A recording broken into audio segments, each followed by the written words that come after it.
mbuma ya molimo eza bolingo do eza nzambe po nzambe nde bolingo. L'expression oya biso ba chrétien koloba que je vis dans la joie elingi loba te kitango makambo esimba te. L'accomplissement de la chose est défini à la foi te.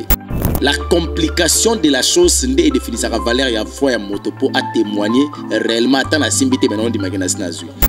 C'est ce qu'on appelle la joie. Joie à mon Christ et moi on a raté tant à rotonda. Tant à zananzara, batunende ni habite ko la pambolinga. Tant à balité, mambo simbati, ça tant à témoigner Jésus. Il doit vivre la joie tant mambo simbité. Alors pour vivre la joie tant mambo simbati, il faut oser un chrétien authentique.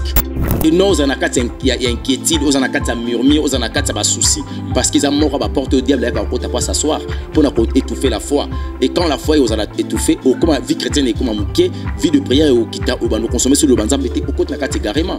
Aujourd'hui, beaucoup de chrétiens ba bunga lelo à cause il y a manque il y a joie à Galates chapitre 5 verset 22. Il y a un moni so aucun livre il y a Luc chapitre 12 25 verset 1 verset Bible nous le bisoké.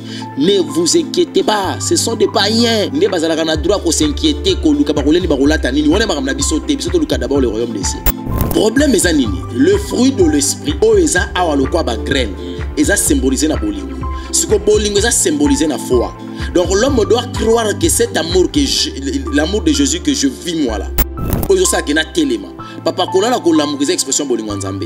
Et bolingo nzambe tango la apesio abimisi a lobby l'expression donc c'est un langage. Nzambe a présenté le langage ya bolingo na ye likola vino pa pesio bon moy. Apesio na santé na sécurité. Papa au télémoye ko ça la même émission. Peu importe grandeur na problème il y a une situation aux anango. Tchana mutu no ka ke eleki mer rouge ni na profondeur ni na longueur ni na largeur. So écoute yango fungwa ma seki solution ezali. Tu dois vivre la paix. Appelle oui. Dans Ézéchiel chapitre 3, verset 20. Dans si injuste c'est le détour de sa justice. Éternel Dieu me devant lui et il pourra. Ce qui a évité quand on m'a dit. Ce qui a évité que nous avons la barque. Ce qui a appelé la zipi. La seule chose que si les gens ont la période de ça, on a fait. Entre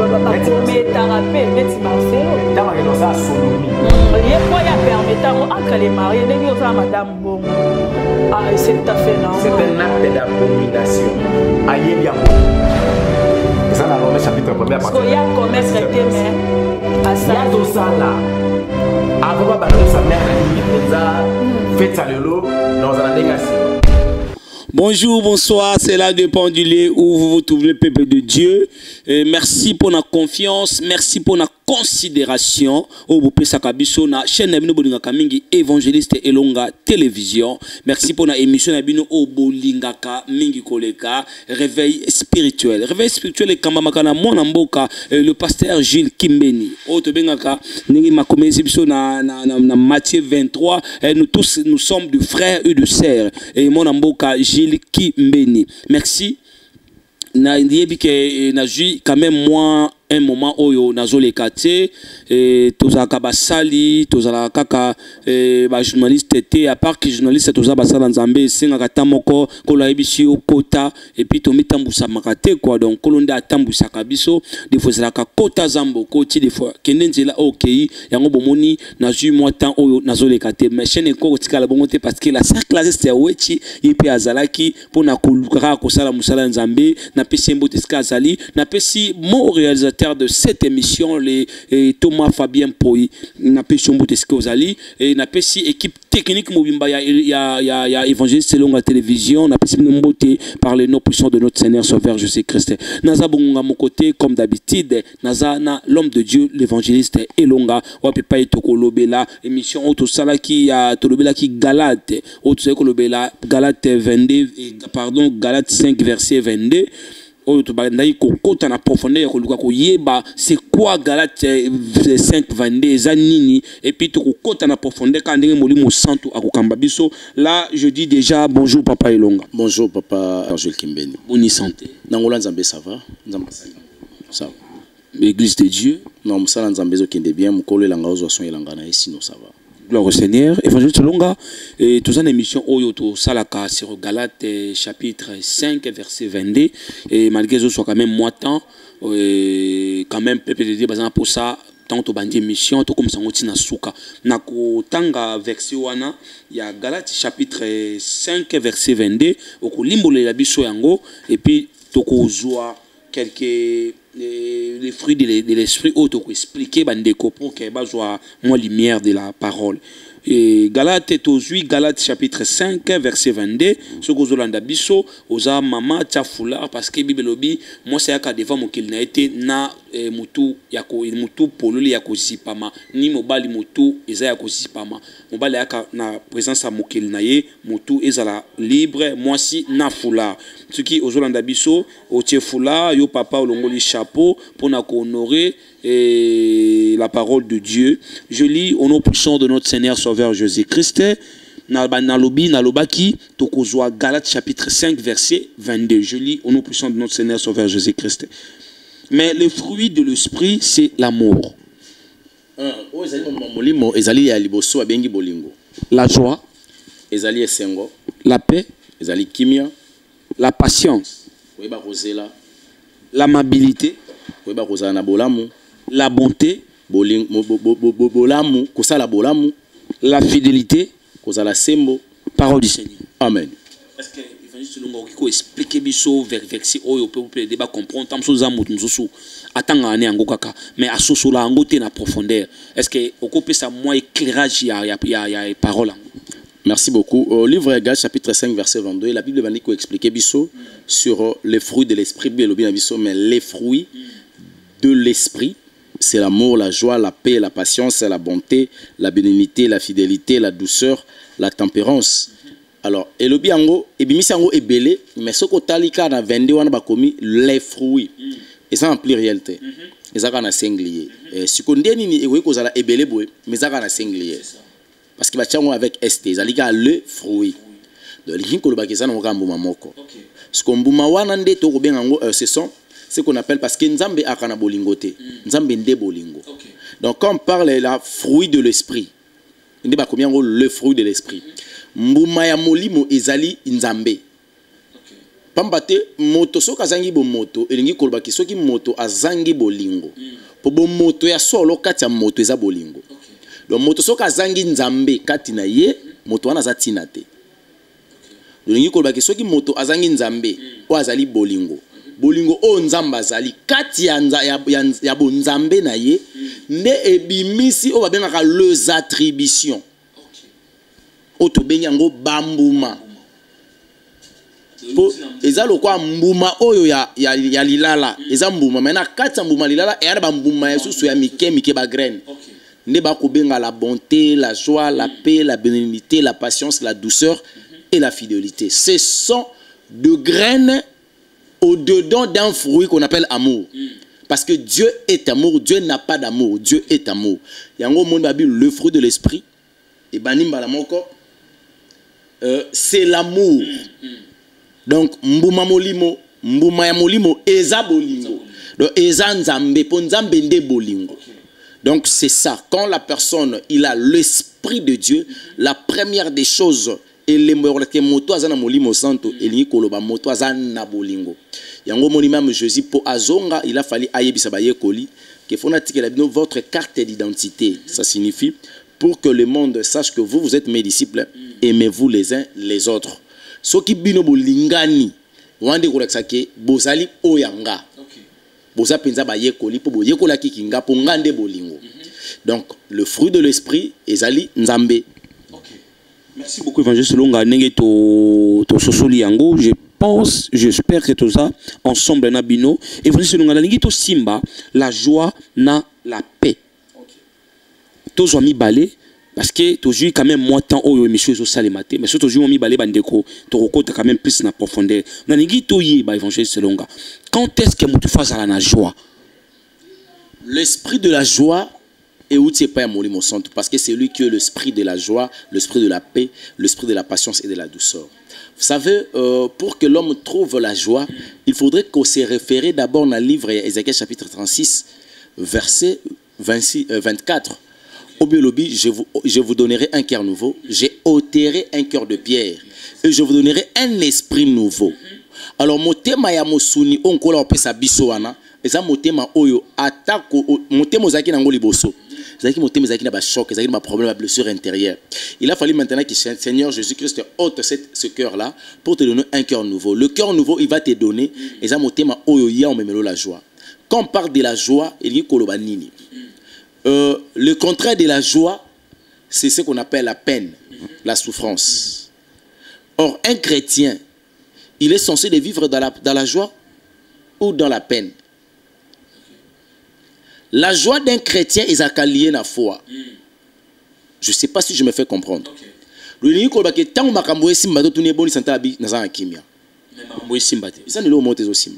Il est dans la joie parce qu'il croit en Jésus qui est et aussi mbalobi. Donc la joie est liée à la foi. La joie d'un chrétien est liée à la foi. Les chrétiens mususu ana problème ndaku, ana problème santé, mutuni bonio abikimia na ngolo nzambe. Projeter joie. Azo croire que la joie est Jésus et il a Jésus en lui. Donc son problème est un problème limité. Place où il y a un problème est Yesu na ye. Donc, malgré Makambo Simbate, à témoigner qu'au Simba parce qu'il a la foi en Jésus. Vous comprenez?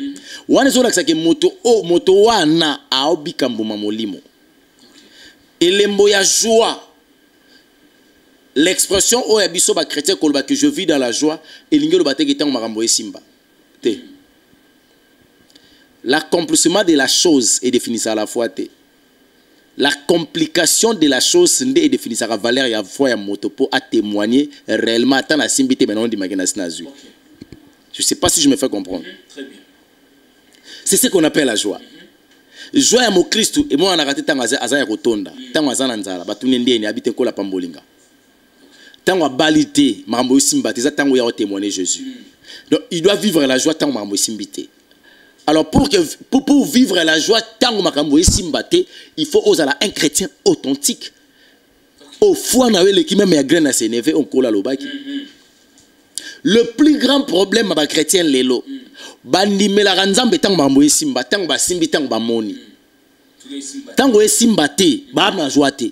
les attrister le fruit de l'esprit qu'on appelle molimo santo, qui est l'amour. Comment est-ce que Christ peut venir chez toi au détriment de l'Esprit de Dieu, katinayo, loko bolingo. Afin de si bolingo na ye katinayo, mais aozanga kimia. C'est faux. C'est faux. La joie, c'est Jésus. Mais pour consommer cette joie, il faut passer dans un moment difficile pour vivre la joie. Est-ce qu'il y a pas comprendre? Non, je pense que peuple de Dieu bazo ensemble na biso. Na l'autre exemple mususu. Mo Kristo andimaka ke Yesu akangola katango obela. Ezate etango abiki. Il faut poser foi. Atatola ke Yesu abiki saka. Wana tango mambo santé simbate. Ne yazo consommer la joie de la guérison. C'est ça aujourd'hui la grandeur de sa foi. Donc à garder toujours espoir. C'est ça la foi. Alors ceux qui chrétiens comme ils koya ko ndima ke Yesu abiki saka tango abiki nga na zaka soko pesa témoin jobi ebiki na ndima te ko la ko sela nga ko la selinga na comprendre que na moment de persécution fond ningana ki au résultat ko même Nzambe na moment de persécution fallait que tato la Nzambe pour oyebi ke Yesu kabongo. Donc oh ya ba sa témoignage dali action de grâce. Amen. Que j'en savais malgré elobi Job. Job a posé acte à foi. Quand sa femme insensée, parce que la femme vertueuse, mais la femme insensée existe. Job. La femme insensée. Moi, c'est dit que mon bali na yesu qui n'a indi makam. Révélation fana suki. À ça l'effort a trahi mon bali na. Au lieu que point fort mon bali nous vie de prière. Mais au sein de l'effort sera il y a une prière, il y a une distraction. J'espère que maman bazoyo ka maman oui chozola na biso na pêche no mbote est-ce que vous allez na biso faut nous taka faut ko baté. La Bible nous dit Il faut consommer la foi. Si vous avez la foi comme un grain de CDV, vous pouvez dire aux montagnes, de transporter même les montagnes. C'est le mois qui s'est jeté dans les balais. Quand tu vis dans la joie d'un chrétien est consommable. C'est le témoignage d'un chrétien de la foi chrétienne. On se comprend? C'est comme ça. Donc la joie, poto Georges que moto oyo a na joie. Il faut témoigner joie quand? Quand ça va mieux ou quand ça brille. C'est ça.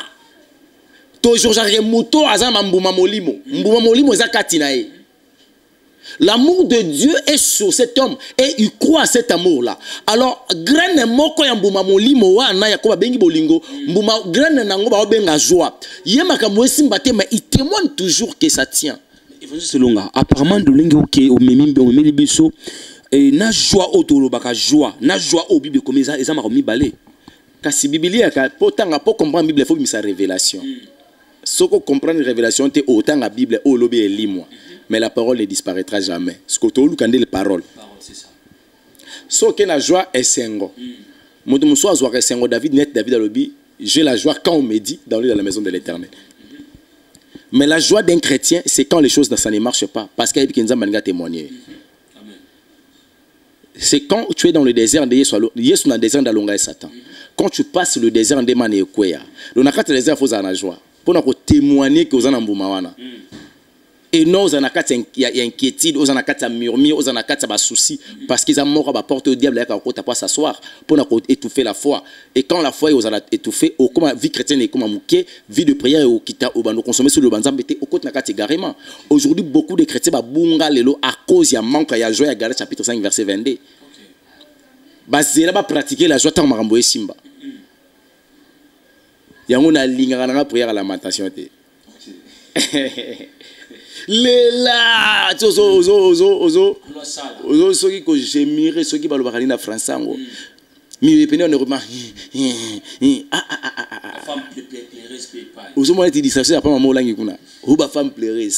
non, c'est quand les choses ça ne va pas, c'est là où il faudra faire sortir ce qu'on appelle la joie de Galates chapitre 5 verset 22.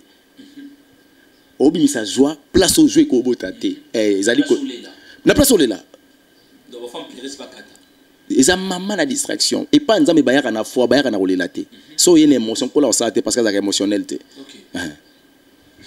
Merci beaucoup évangéliste Longa, merci beaucoup mon réalisateur Thomas Fabien Poi, maman Clarisse Wechi na pesi opembote baloba na pesa kombote to ezaka nini o ba ibite intimité to zaka nango na yo mais oui vous to zaka intimité tant de sœurs et de frères. Oui, voilà, et évangéliste Longa. Et... Mais non. Quand est-ce que nous cause la paix? La paix dans la vie d'un chrétien, c'est quand les choses ça bousculent. Évangéliste Longa. La paix, ça doit être témoigné. Tant que à vivre en paix, à bien, à vivre en paix. Sur le plan pratique, je consomme la paix malgré ma rambouée simbate. Pourquoi je dis cela? Je témoigne de l'esprit de la paix aux alliés na kati amboumamoli qu'on appelle l'amour qui est en moi, Jésus-Christ. Or, la Bible me dit dans Romains chapitre 8, premier verset qu'il n'y a aucune connaissance pour ceux qui sont en Jésus-Christ. Donc, si on a mon simbate, on va te gagner lié. Si on a mon comme on a compris Matthieu chapitre 24. Et le bela qui biso, on livrer dans la tourment. Mais dans le tourment, gardez la paix et la tranquillité. La personne qui va tenir bon, au finish, il y a couronné. Mais j'ai déjà eu ce qu'on appelle la prévention de la chose. La paix de Dieu arrive. Tant que nous avons eu simbate, nous avons eu kimia. Au sommet nous avons eu classe te mozo ka kimia. Au sangelo ka rolate mo na kimia. Au sangelo ka kolé au na kimia. Kimia wana motako ko pesa ka molimo santo. Parce que molimo santo apesa ka ngo moto oyo pe ana foi. Ezate ah papa longa na baye. Voilà obaye nini bana to banda ko sambela nana kimia te problème ezanini fak na sama kamubu en tout cas bana na banda ki obungisi kimia yebaka que o attristé molimo santo os assure que le chat Saint-Esprit par la parole de Jésus-Christ sur ta vie alobi na yebi projet onga na bongisi libino eza projet ya nini ya bonheur na ya kimia ya paix.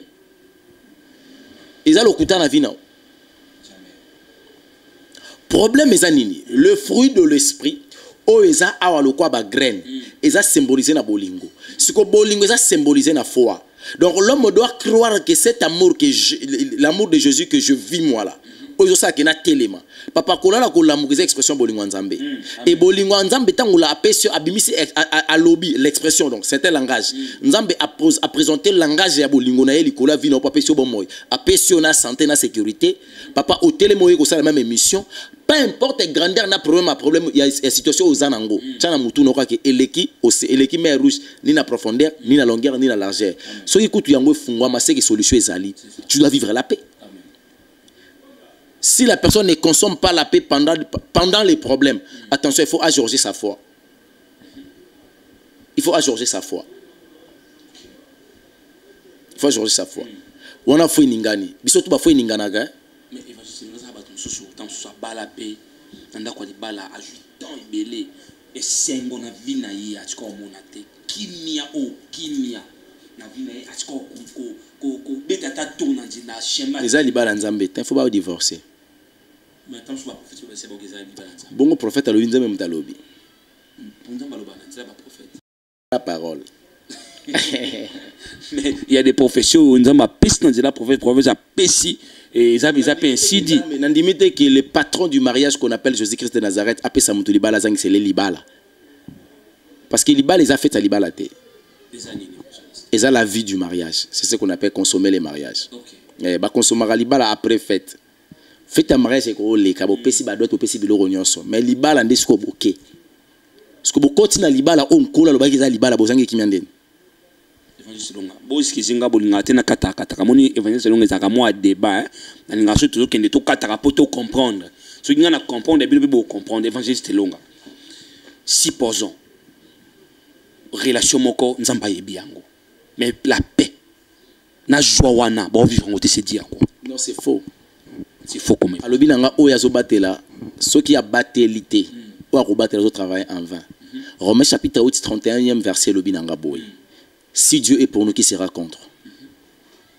Libala oyo ezali en kolo kola bomba ango. Libala ezali en kolo kola pesa ango kimia. Ceux qui moto ba réclamation zo ganga sur sa vie quelque part a saturé na quelque chose. Moningane na boye nga naza pena clair nga nazaka contre kolba que délivrance ezaka processus sa vie. Délivrance à la vie mobimba, c'est faux. Si le fils t'a affranchi, tu es devenu réellement libre. Ezali lo banzambe. Bon délivrance ici la tendine. Et comme il y a vinde, si le fils t'a affranchi, tu es devenu réellement libre. Et il n'y a aucune condamnation pour ceux qui sont en Jésus-Christ. Tu n'es plus condamné. Pour moi, toi, Kangolio, Moutaoya Botola, Yé, Namaboko Nazate. Son cola sangisi. Vous comprenez que cola sangisi. Tout n'a berger au type ça. Son cola sangisi. Vous comprenez que cola sangisi. Moi, je dis que non. Moussala na yo pembe na ndekwaneza, ya ye pembe noeza. Pour botelo au mobo. Mais son cola sangicité. L'incompréhension, ça sera votre part. Votre partage même. Or, la joie et la paix, ils allaient symboliser l'amour. Ils allaient na fruit de l'esprit, au motofabika. Parce que motofabika bolingo, ceux qui y bolingo a katia mototi. Yé bolingo, on commune inde molimo santo. Pour le fruit de l'esprit. Mbuma ya molimo. Molimo ngo molimo ni. Molimo santo katia moto. So ka obika katia moto. Po nzambara bolingo, ana bolingo te. Donc so bolingo ebika katia moto, ningo bake kimia eza katia moto. Et kimia kata moto wa na esengo kata moto ezoya par rapport tango moto makambo esimbate pasteur Jules. Chrétien a exposé kaba expression d'amour de Dieu quand les choses ne va pas. Yango moniso aucun livre ya Luc chapitre 12 25 verset Bible zolo belabiso que ne vous inquiétez pas, ce sont des païens. Ne bazalaka na droit ko s'inquiéter ko luka ba koleni ba kolata nini wona makamna biso te biso to luka d'abord le royaume des cieux. Et ça ne l'aurait retungisa chrétien le quoi lisumu ezate. Soka ça gagner lisumu akomi na kimia à vie parce qu'il garantit à l'eau les alliés. Or, cherchez premièrement le royaume des cieux et le reste vous sera accordé. Mais le reste est goyat. Ce qui n'a été, c'est qu'il faut garder aux anakimia. Alors, si tu trouves maintenant un chrétien qui manque la paix, il a un problème de l'Esprit Saint. Soit à étouffer Molimo Santo pour ne pas problème. Donc, il a pris le problème de la place à Molimo Santo, à étouffer. Tant que Molimo Santo a étouffé, foi naïe comme il bouleversé. On a séparé en déconnant et quand on a en attendant na bala na zobine la nzambe en attendant na zoa na zobine la nzambe abanda ko bina yekuta simbite papa Paul na Silas ba tombola nzambe na kati ya boloko bazaki libanda te pour ba ko tombola na kati ya boloko ba tomboli minyolo le katani babima. Donc allez-y comprendre que ils ont consommé la joie ya liberté au nom babimité. Le quoi foi wanezala qui faut kata minyololo pour na Silas imana boloko. Parce que ceux qui sont en bâtiment Bolanda biso ba se retrouver na question on a tout naki. À mi côté là déjà 3 ans ensemble dans la relation mais a tu qu'on vivre pété. La Bible me dit que personne sépare ce que Dieu a uni. C'est ce que dit la Bible. Alors ce que Dieu n'a pas uni. Faut ça. Oh, bon que ça est. Bible lo biboye. Moto kabula te o nzamba sangisi. So o nzamba sangisi te foi kabwana. Pour Satan mutasangisa ki. Tina nango ezate piso mutana bakaboni fo bandelo bala ok ezali feza ça li somte. Au mariage païen so bakaboni za problème te. Il faut muta kota na kati ya mariage chrétien va vivre vraie vie na e. Moni place bat baloba ke évangile selonga un moka lo marna biso boye présent maman mo ratna question na tout nango na neto au cours de neto kende. Évangile selonga na ba émission autre ya mbayo eleki oloba ke soki mutabali soki mwasi akufi le mariage chrétien. Mais dans le mariage chrétien soki mwasi akufi to mobala akufi do moko fa la muninga pardon soki ba se séparer moko fa la muninga akufa Bible lo babu. Moto amoni qu'il faut aboya mwasi na ye. Cause ya divorce faut la cas impudicité. Première cause. Point barre. Il faut impudicité. Impudicité ngo na libala ezobima adultère. Donc okangi mwasi na yo ne kobo. OK. Vice versa, moi si vous avez un kobo na droit c'est un divorce. Vous comprenez? Oh. Mais le lit conjugal doit être épargné des souillures. Ils en a Hébreux chapitre 13 verset 4. Car Dieu jugera les impudiques et les adultères. Vous comprenez? Alors ce qui est comme moi si bakangiye na infraction adultère na péché wana. Bible bible. Mobali soka boy moi si wana a divorcé. Asa li sumuté. Ce qui ba limbisi moi si wana asa li sumuté. Mais soka divorcé asa li bien poza li sumuté. Mais a commis mobile a commis na droit ko se remarier ka so moi sana kufi. Moi si peut a commis na droit ko se remarier ti mobile na kufa. Oya ko kende ko se remarier sans que moko kufa a consommer so adultère. Wana na mariage chrétien. Wana c'est que Dieu a uni que personne ne les sépare. OK. Donc il y a que même l'impudicité ko séparer binoté. Ceux qui vont aider à se séparer c'est que moko fa la muninga kufa. Ils ont le gars ko interdire biso pour ba jara ba séparation bongo basi ba kufa na 80 ans. Nous sommes qui écart à 10 ans. Donc, nous avons déjà 20. Vous comprenez? Nous avons dit que la pékissa biso divorce. Biso ba chrétien. Dans le mariage chrétien, s'il vous plaît. Alors, ce que Dieu n'a pas uni, ça doit faire quoi? Bon, il évite qu'ils aient mis les belés à bala moi si moi ça kangai na kisi. OK, oui, belé. Bon, moi ça kotanda kwa ngapo so mobala bato kangi na kisi. Prière mobala komi délivrer. Mariage ane salaka. Il faut passer. Eh, ceux qui se séparer mobala ki ko bala moi son kola loba. Asa lisum. Voilà parce que maintenant biso ba question tellement trop évangéliste parce que yo balanda quoi la loupe. Balanda ko penza la loupe on a tourné la biso non évangéliste boy. Tourner la biso donc déjà ce que vous vivre qui m'y a que la paix autolobi que la paix tout na nzambe relation wana eza nzambe tout non il y a deux niveaux mosusu ezalaka azangi kimia parce que azana ba réclamation. OK. Or ce qui diable a commis qu'on réclamer ce qu'on a un problème il y a cause la réellement affranchi par Christ. Non yamba yete te ko yamba Yesu na ko accepter Jésus comme rami balé. OK. Tant so asa accepter oui ko kanongolobi tant so asa accepter Christ comme Seigneur et Sauveur mais so tourner Christ à sauveur na nina yebité. À rose à la mutumo oui à se repentant d'un seul péché. Mais attend qu'on se convertir té. C'est ça. Or son mot à se convertir soit à qui rouge a commis ben blé conversion en wana donc au sentir pendant que où ils allaient $10 tant on va convertir en francs et changer la forme à billet et na couleur ma kamutu na ba montant on se comprend la conversion c'est un changement total. Or ceux qui moto à se convertir azola ta pantalon mon abna katiki pantalon parce que à wana ce qu'on a accepté Christ a commis qu'on appliquer ce qu'on appelle crucifier la chair. Ne vous conformez pas au siècle présent. Pour vous, vous ne vivez pas selon la chair, mais vivez selon l'esprit. On a ce côté dans la Galates chapitre 6. Chapitre 5. On a ce qu'on a 26e verset. On a Bible Bini. Ne cherchons pas. Ne soyez pas vaniteuses. Ah, ce que le Bible. Galates 5, 26.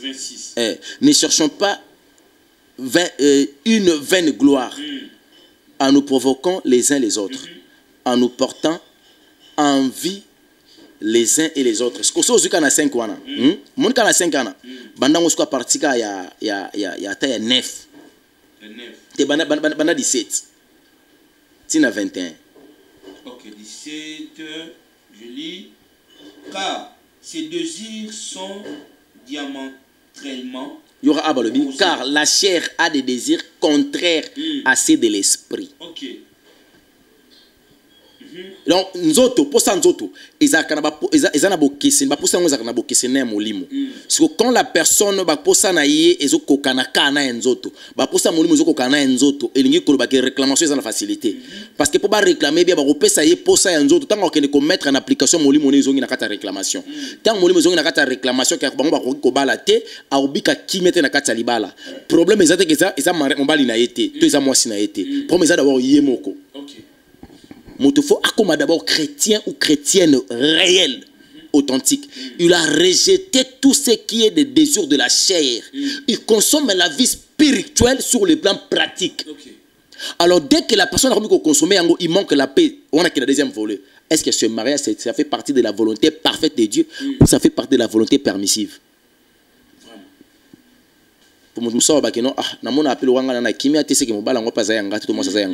Attention, est-ce que vous avez solo? C'est ça. Est-ce que vous avez un nzoto et kokana penza tote toke na kiti na bandeli la 17 Galates 5 17 lobi car la chair a des désirs contraires à ceux de l'esprit et l'esprit en est des contraires à ceux de la chair. Ils sont opposés entre eux. Mais ce qu'on écoute à molimo na ba posa molimo na nzoto opposition exacte. Au lieu de la divergence mais il y a la convergence keba keba réclamation ezaka yo malédiction na les aliko na il faut convergence ezala il faut divergence ezala afin que vous ne fassiez point ce que vous voudriez. Ce qui va na kata contradiction Bible zolo bana biso que nzoto banda ko lingate o sala o mingi mingi yo lingi en réalité à l'homme c'est l'esprit vrai moto ya molimo pour mon nzoto akokufa na ye siko azana posa pa molimo na kufa siko soki moto molimo na ye sosoli ke nzoto ya na kufa fona luanina la longola nzoto oyo komanga na kufa na ke na kufa te abandi ko discipliner le corps a discipline ya corps nezali ko crucifier la chair akomi ko bika selon molimo et non selon la chair. 18. Si l'envie, l'ivrognerie, les excès de table et les choses semblables, je vous dis d'avance, comme je l'ai déjà dit, que ceux qui commettent de telles choses n'hériteront point le royaume de Dieu, la parole du Seigneur. Amen. Donc, il faut que makambo ne soit kuta tote. Soko komi kuta na kati ko wela notano mobilité, ko wela notano mwasité ke azaya yoto ya yote. Banana ko kabwana makamboyo, soko komi chrétien authentique. Tala soki kimé ko za toté, tala soki jouer ko za la toté. À partir wana ndoko yeba mobala azaya yoto azaya yoto, soit mareza ni azaya yoto azaya yote. Donc c'est ça. C'est ça, voilà. J'espère bien que tu comprends le langue évangéliste longa meme biso, ya ko comprendre de quoi il s'agit. Oza na pété pourquoi? Kimia la joie wana yo perdango pourquoi? Aux 8 ans, aux akasu na joie te.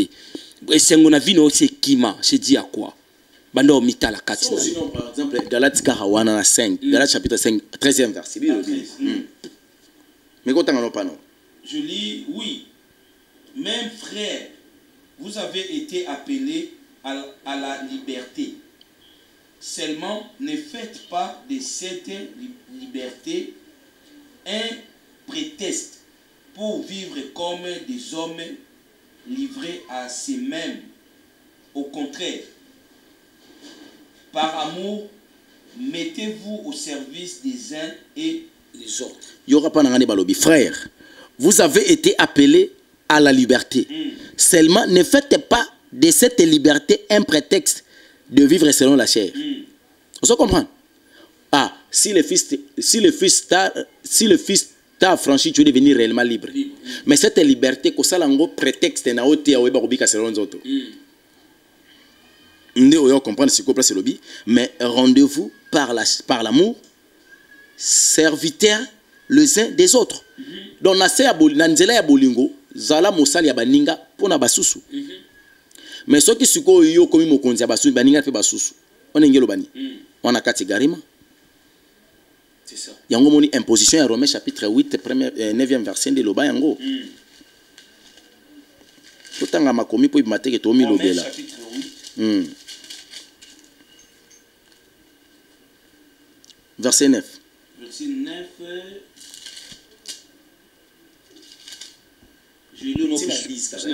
Je lis nos puissants de notre Seigneur et Sauveur Jésus-Christ. Vous, au contraire, vous n'êtes pas livrés à vous-même, mais vous dépendez de l'Esprit, puisque l'Esprit de Dieu habite en vous. Si quelqu'un n'a pas l'Esprit du Christ, il ne lui appartient pas. 10. Or, si le Christ est en vous, votre corps reste mortel à cause du péché. Mais l'Esprit est source de vie. Parce que vous avez été déclarés justes. 11.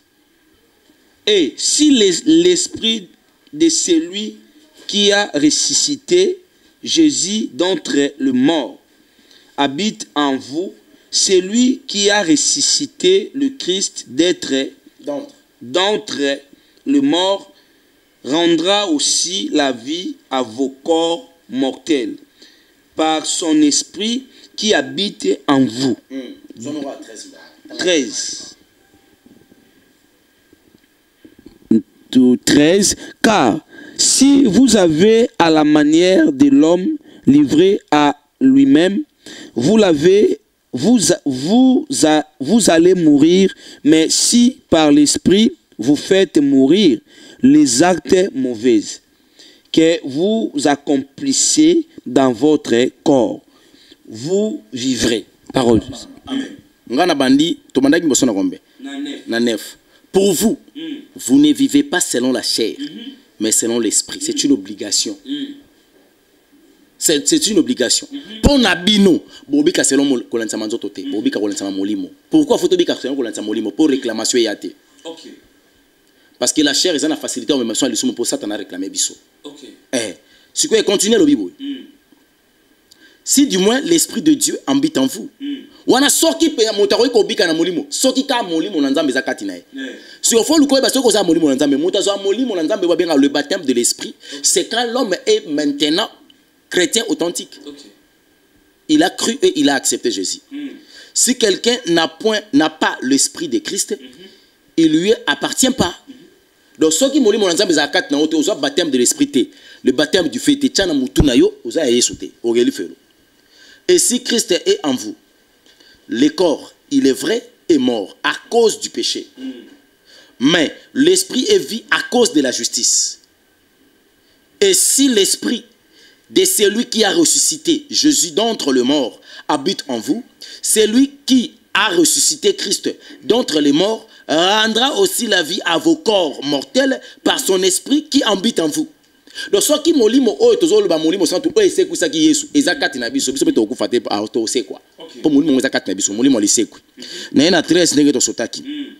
Si vous vivez selon la chair, vous mourrez, mais si par l'esprit vous faites mourir les actions du corps, vous vivrez. Ce qui motobi ka selon ko nza manzoto akufa, mais ce ko bika selon molimo aboma manzoto elobiango demandelango na lingango mingi na 13. Si vous vivez selon la chair, vous mourrez. Mais si par l'esprit vous faites mourir les actions du corps, vous vivrez. La parole du Seigneur. Amen. Réclamation bamoikei. Vous ne comprenez pas réclamation. Oh, non, le moment manzoto te. Faut bomango. Or Christ a été pour ôter le péché. Comment ôter le péché? Ah, il ôte le pouvoir du péché. Alors pour que Christ ôte le pouvoir du péché à toi, afin que yo eba pour dominer sur le péché, il te faut maintenant oye banakobika ce qu'on appelle le baptême de l'esprit. Or pour moto baptême molimo son to moto on a fait la chrétien authentique. Je m'excuse. Devenir chrétien authentique, il te faut ce qu'on appelle au consommer Christ comme Seigneur et Sauveur. Ça signifie au croire naïe. Oye ba pourquoi est-ce qu'il sauver de quoi sauver et puis accepter la vie de dépouillement extérieur et intérieur. C'est par là que nous avons habité 4 naïons. Nous avons consommé les 5 fruits, les 9 fruits de l'esprit. Autant à chapitre 5, verset 22. Voilà. Évangile c'est long. Papa Gilles Gimbeni. Et tu coach quand même peut-être à moi profondeur, tout temps qui quand même va verser pour peuple de Dieu va comprendre. Et le qu'on y penser ça là qui n'a verset auto péci. Na révélation auto péci. C'est ça. Na révélation au molimo santo asongi biso ya kopesa. Évangile c'est long. Et ça n'a ndeko moko na comme to citer na biso na émission. Ba fruit mususu to simba yango, le to so citer. Mais ça n'a ndeko moko parce que tous alaka au moins dérangé te tuni biso papa ilonga boy tuni biso papa ilonga boy a tuni ba question bi atala be mission yo asepela kan ndenge yo memaka la sainte doctrine mais oloba makambu ya ba kabelo ba mesh ba nini on oloba oui bango ba ye accepter yango mais comment est-ce que accepté par la conviction de l'esprit de Dieu toi accepté pas aloba non molimo santo asungai na nzela na yo nde a comment kokobika mais na bilamba oto lataka. Et ça la magana mbonto oyo biso to yebi ke ezaka abi et ça la magana na ba sirène abi ezaka bien te pourquoi abi pourquoi ba greffe on to lataka ba blo to lataka ça ma pena na nzira na bango kaka wana ba ta science. Est-ce que kolata yango eza malamu to eza bien to moto ko pakola mafuta ya mwindu to ya nini eza mabe kotika pe suki naturel. Est-ce que pour moi d'IP pour moi d'IT une femme ne portera pas un habillement d'homme. C'est qu'il y a des habillements de femmes.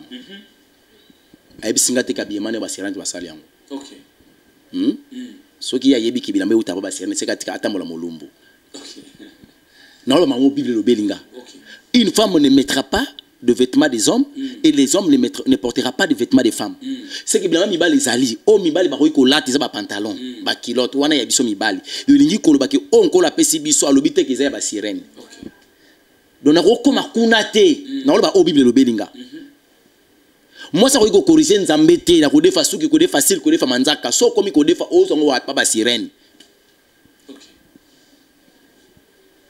Il y a des produits qui sont naturels. Soka monique au monde makambo to teaka o izaming na bakati ba révélation nga senga batu ba sambela eza batu musuba se dépouiller ba yotina bisote nzambe ye moko abimeli alobeli apekise makamutatiki siko maloba o ya dépouiller mais un message y attend de la fin pour les élus de Christ.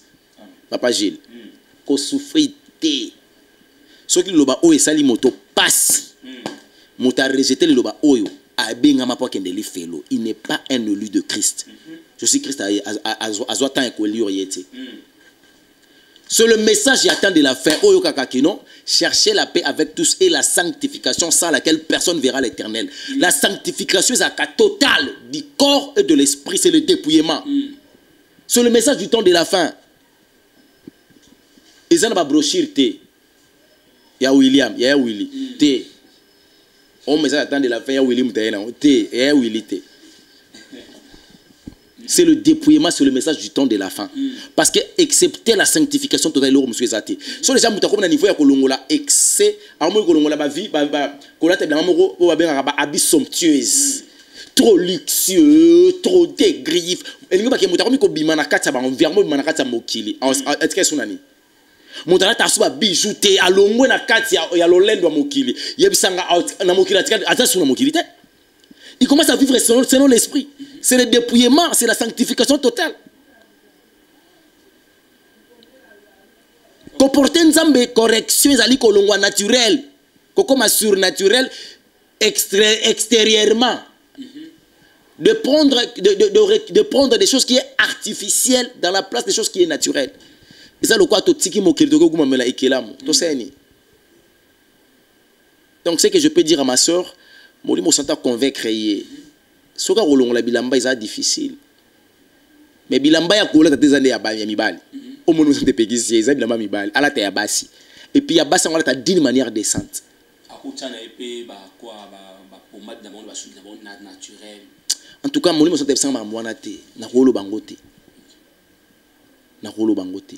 Na sengi moi ça za salité te pour na olinga te moi ça za salité pour ça ta za place salité za.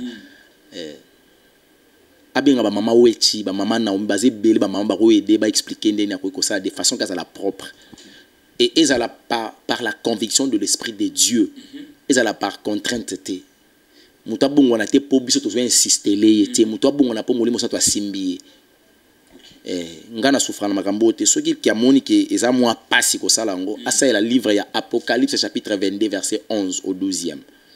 Tanga otanga ngo je pense qu'on comprend. Merci beaucoup maman Nangai au tindelenga message aux akana Brazzaville na pesi mbote na ba soutien auto na ba soutien ba soutien autant blom sur la télévision parce que déjà comprendre et à comprendre maman na biso aux akana Brazzaville on a bandé ko tanga Deutéronome chapitre 22 verset 5 place ni ba soutien ça y a Jean Kabilamba non c'est ça les maka parce que tant bible ba kibilamba mibali bible ebete kibilamba mibali ba kutire bazalaka eza bande ko ba aussi ça na Isam Mama modéliste, net ba gypsy mengi. Azana maïté.